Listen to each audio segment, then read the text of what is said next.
अपनी फौज रस्ल बदाई नए जंगे बहरीत की ताबीद की है उसने, पर उससे भी ज्यादा न जीते जाने वाले लोग तैयार किए हैं सिवा ने। हमने सिवा के सरदारों को लाखों की जागीर लालच दी, पर उन जाबाज सरदारों ने हमारे जागीर के ऊपर थूक दिया, सहजादे थूक दिया।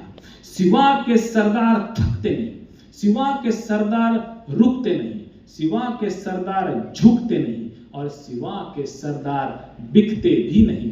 अपने दुश्मनों के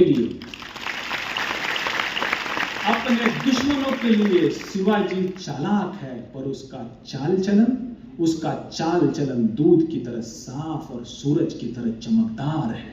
वो अपने दुश्मन के भी मजहब, मस्जिद, मौलवी, फकीर, औरतों की इज्जत करना जानता है, तभी तो उसकी इज्जत बुलंद मीनार की तरह सर उठाए आसमां को चूम रही है।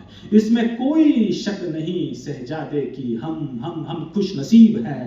हमें दुश्मन भी मिला तो सिवा जैसा, हमें दुश्मन भी मिला। शहजादे अगर हुकूमत करनी है तो सिवा का चलन सीखो, सिवा का चलन सीखो। असं हा औरंगजेब प्रेरणा देतोय मुलाला, तर ती माणसाची देतोय, आर्टिफिशियल इंटेलिजन्स किंवा एखाद्या रोबो यंत्रमानवाची देत नाही।